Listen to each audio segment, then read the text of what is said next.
अन्नमया जिले के तेकुलपालेम गांव के एक सरकारी स्कूल के छात्रों का मध्याह्न भोजन खाने के बाद बीमार पड़ने के बाद अस्पताल में भर्ती कराया गया।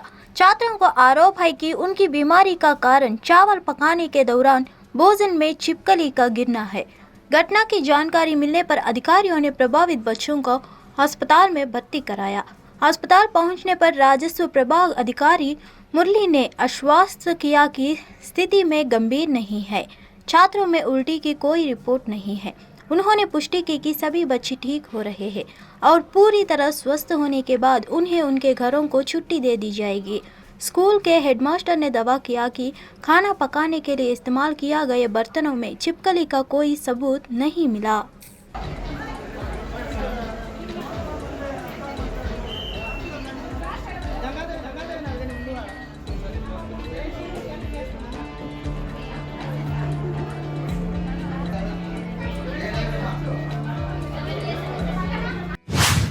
राष्ट्रीय राजधानी का वायु गुणवत्ता सूचकांक बहुत खराब श्रेणी में रहा।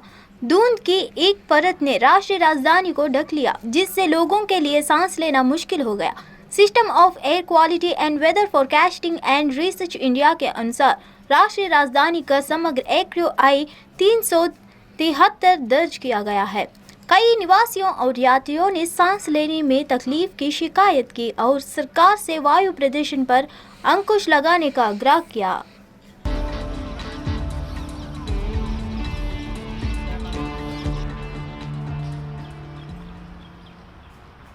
For an athlete like us, it's like every year it's the same situation, living in Delhi NCR and the pollution. Being an athlete, for me, it's our racing season. We train whole year, and in this time if we stop our training, it will hamper our performance during races. And in Delhi NCR or northern India, this is our racing time. So for us, it's not possible to quit our training. We take up precautions as much as we can, starting late or running aerobic, like running through, breathing through nostrils, but yeah, we cannot stop training. Rameswaram के 15 भारतीय मछुआरों को आज श्रीलंका से सुरक्षित भारत वापस लाया गया। श्रीलंका नौसेना द्वारा गिरफ्तार किए गए मछुआरे आज चेन्नई हवाई अड्डे पहुंचे। इससे पहले तमिलनाडु के रामेश्वरम के कम से कम 22 मछुआरों की श्रीलंकाई नौसेना ने अंतर्राष्ट्रीय जल क्षेत्र में भटकाने के कारण पकड़ लिया था, जिन्हें रिहा कर दिया गया और वे नावों के माध्यम से पम्बम पहुंचे। 18 नवंबर को श्रीलंकाई नौसेना ने 22 मछुआरों सहित 2 देशी नावों के कथित तौर पर मछली पकड़ने के आरोप में पकड़ लिया और उनसे पूछताछ की।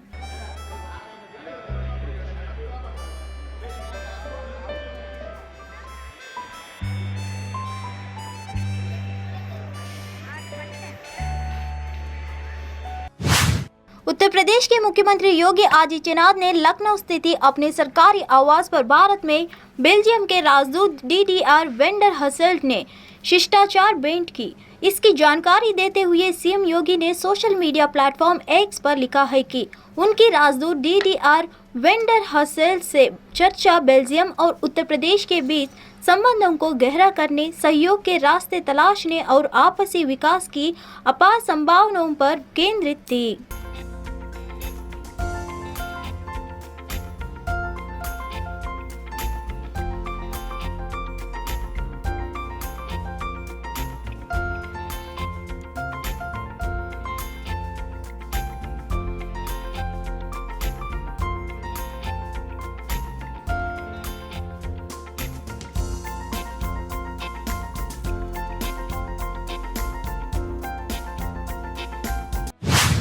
तेलंगाना में 30 नवंबर को आगामी विधानसभा चुनाव को लेकर मतदान होना है।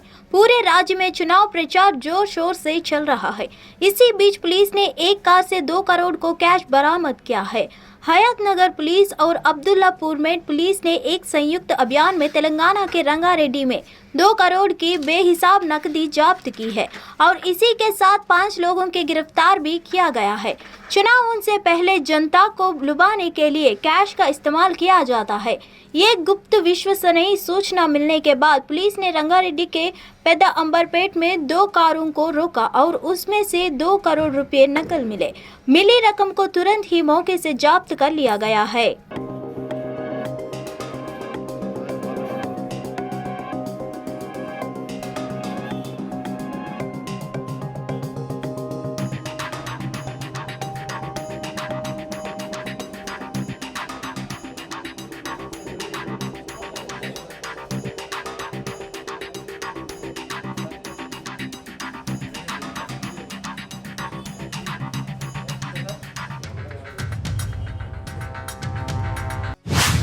तेलंगाना में 30 नवंबर को आगामी विधानसभा चुनाव को लेकर मतदान होना है।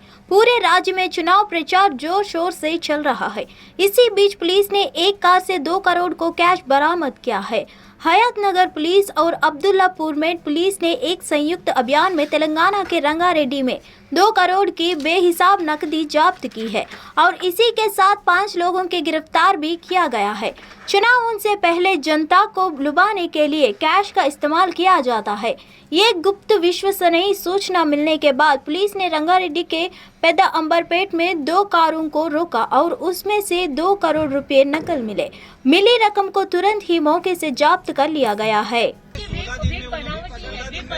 बिल्कुल एक फर्जी विप है। केंद्रीय गृह मंत्री अमित शाह ने राजस्थान में कांग्रेस और अशोक गहलोत सरकार पर जमकर निशाना साधा। अमित शाह ने कहा, राजस्थान की कांग्रेस सरकार विफल और नाकाम है। मैं विश्वास के साथ कर रहा हूं कि राजस्थान में अगली सरकार बीजेपी की बननी तय है। अमित शाह ने कहा कि लाल डेयरी राजस्थान में भ्रष्टाचार का प्रतीक बन गई है। सभी लोग राजस्थान सरकार से परेशान है।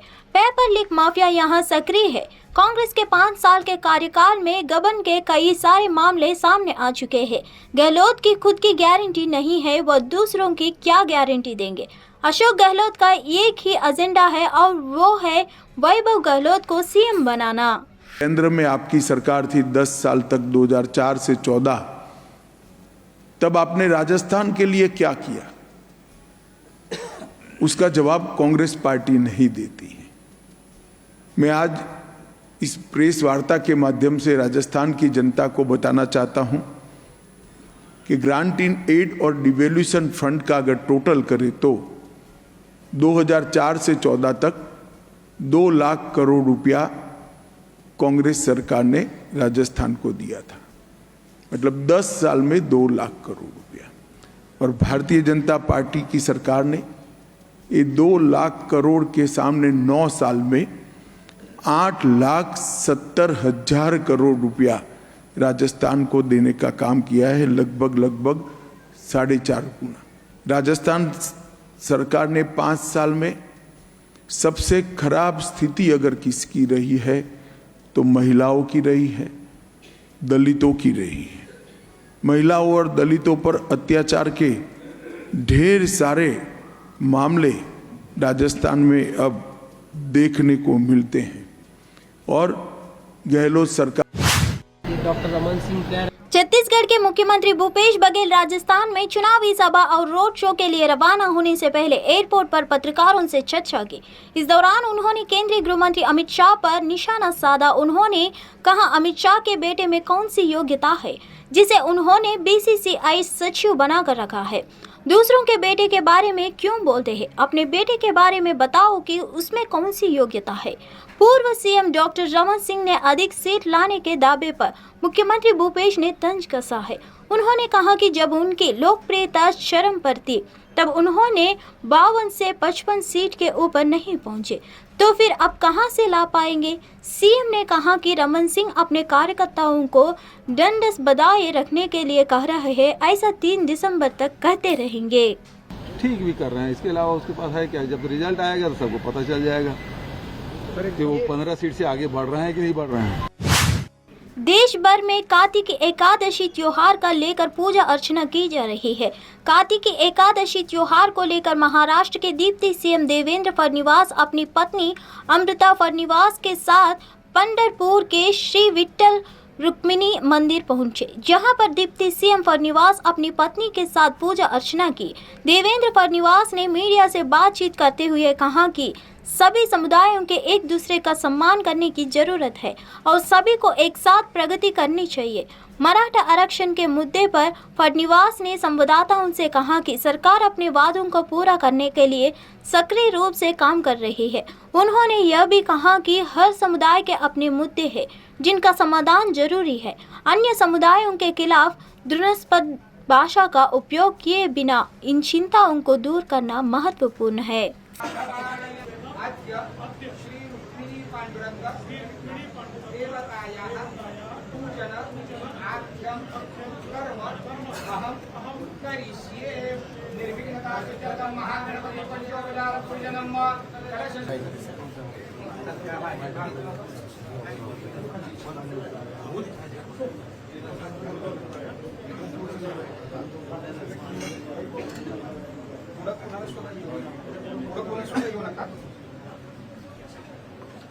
सगळेजण बाजूला सरका. चला, थोडा आतमध्ये सरका. खाली बसून घ्या, खाली बसून घ्या सगळे.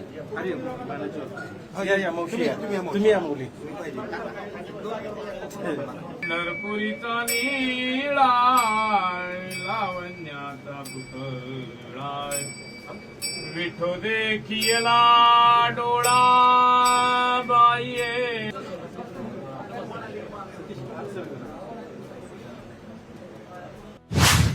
उत्तरकाशी टनल हादसे में जारी रेस्क्यू ऑपरेशन अब अपने आखिरी पड़ाव है।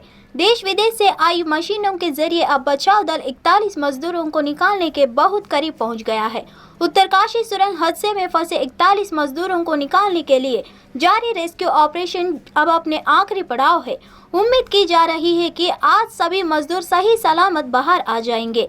सिलक्यारा सुरंग में फंसे श्रमिकों को बाहर आने के बाद उनकी देखभाल हेतु बुधवार को चिन्याली सौड़ में सामुदायिक स्वास्थ्य केंद्र में 41 बिस्तरों का एक अस्पताल तैयार कर लिया गया है।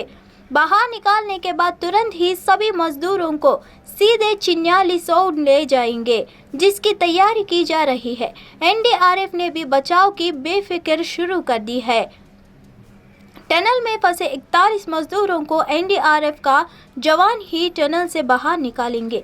टनल के बाहर प्राथमिक उपचार की भी तैयार तेज कर दी गई है। टनल के बाहर अस्थायी अस्पताल में 8 बेड लगाए गए हैं। पुलिस एस्कॉर्ट के साथ ही ले जाएंगे, तो सभी को ये निर्देश है कि पूरी मुस्तैदी से काम करना है और एक मिनट इम्पोर्टेंट है उनकी, जो लोग फंसे हुए हैं, और उनको बेस्ट पॉसिबल ट्रीटमेंट जो होगा वो हम सब हर जगह ग्रीन कॉरिडोर के जरिए कहाँ तक ले जाना है? देखिए अभी ये मुझे चिन्याली सौड़ तक ले जाएंगे जहाँ तक है लगता है हमको। तो वहाँ कितने बेड का आपने अस्पताल तैयार करवा रखा है? देखिए इस बारे में डीएम साहब ज़्यादा बता पाएंगे आपको कि कितने बेड हैं, बट उसमें बेस्ट पॉसिबल फैसिलिटीज़ हैं और जितने ट्रैप्ड हैं उन सबके लिए प्रॉपर फैसिलिटीज़ हैं। पहले सबको चिन्याला सौड़ लेकर जाया जाएगा जी, उसके बाद जरूरत हुई तो आगे ऋषिकेश ले जाया जाएगा जी। अभी खुद यहाँ आप मौजूद हैं, क्या सूबे के मुख्यमंत्री आने वाले हैं? जी हाँ, अभी कुछ वीआईपी मूवमेंट्स की उम्मीद है। जनरल वीके सिंह साहब भी आ रहे हैं, मॉर्थ के सेक्रेटरी भी आ रहे हैं।